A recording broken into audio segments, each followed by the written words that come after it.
The shout out, I think we're going to just have to get back to next week when we're on normal schedule. And of course, I'll give a pitch, but I do need to go to the commentary that we put together because this is important and actually very relevant to the interview and the revelations from Brazil.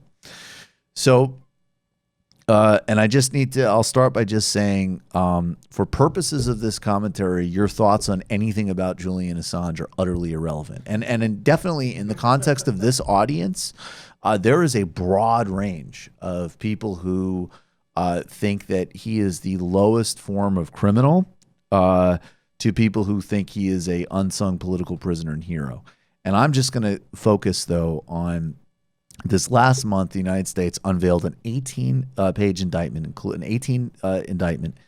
including an espionage, 18-charge indictment, including violating the Espionage Act against Julian Assange. Now, let's remember what the Espionage Act is. The U.S. Espionage Act it relates to conveying false reports or false statements with the intent to interfere with the operations or success of the military or naval forces of the United States and to promote the success of its enemies when the United States is at war, to cause or attempt to cause insubordination, disloyalty, mutiny, refusal of duty in the military or naval force of the United States. Eugene Debs was jailed for violating the Espionage Act because of his principled opposition to World War I. And let's, again, setting aside all of the drama of 2016, what did the first wave of leaks related to this charge show? It showed that the United States was committing war crimes in Iraq and Afghanistan. It showed things like the collateral damage video. It showed things like misleading body counts in Afghanistan. And this is not to mention a whole other set of very important things like the U.S. The embassy in Port-au-Prince going to bat for basically the garment industry against the Haitian government trying to slightly raise wages for its people. So what these revelations did, and it doesn't matter who revealed them, showed an unbelievable amount of wrongdoing in U.S. foreign policy. The government's trying to get their revenge while increasing their ability to attack press freedom and silence whistleblowers.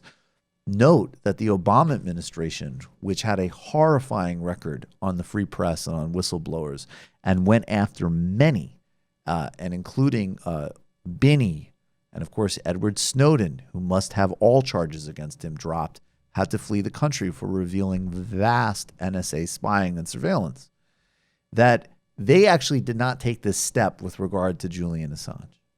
These charges are a radical escalation of what already is a shrinking capacity to do investigative journalism, particularly with regards to the national security state.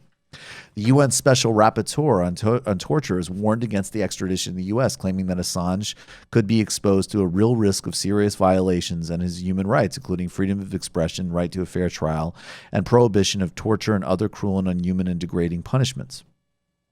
Let's also not forget the continued rampant abuse of Chelsea Manning.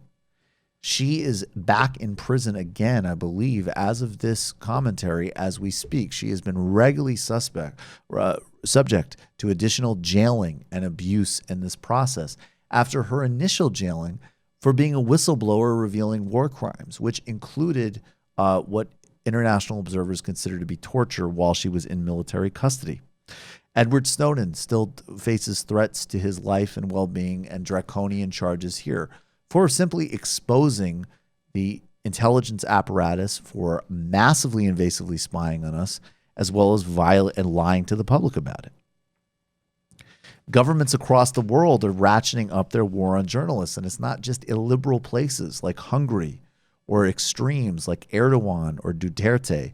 It's places like Australia, where last week the Australian police raided the offices of their public broadcasting station, the ABC. And this was in response to ABC's reports on potential war crimes committed by the Australian military. The doctrine of national security is being used by governments to justify infringing basic rights. This will impact how organizations report the news. Major news organizations are more likely to be advised to change their protocols and prevent themselves from being targeted by governments. Silencing important revelations, for example, the recently uncovered political motivations in the imprisonment of Lula da Silva. And for those in independent media, the threat of being targeted as an individual by the United States will have a chilling effect.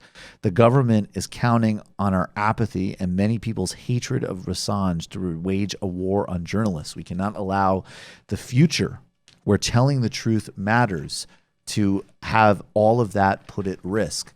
Put this in relationship with the massive expansion of private platforms, the nexus between, in fact, these Silicon Valley firms and the national security state.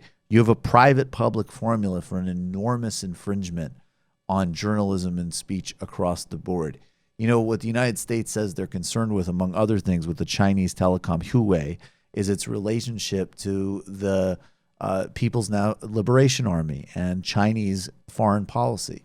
Do you think for a second that the U.S. Defense Department and U.S. intelligence agencies don't work on some level with telecoms, that they haven't been interested in projecting their capacities overseas through Apple and Google?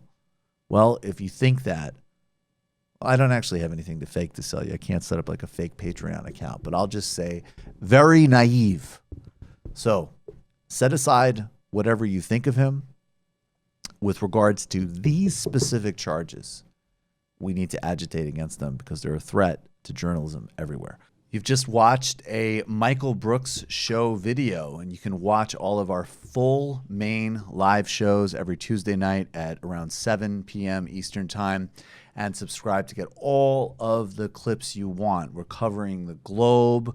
We're focusing on international relations, the intellectual dark web. We're having fun. We're doing deep dives with a lot of amazing guests. Of course, become a patron for the whole thing at patreon.com/TMBS, or subscribe to this YouTube channel and help us keep growing and get that content out there. Subscribe below.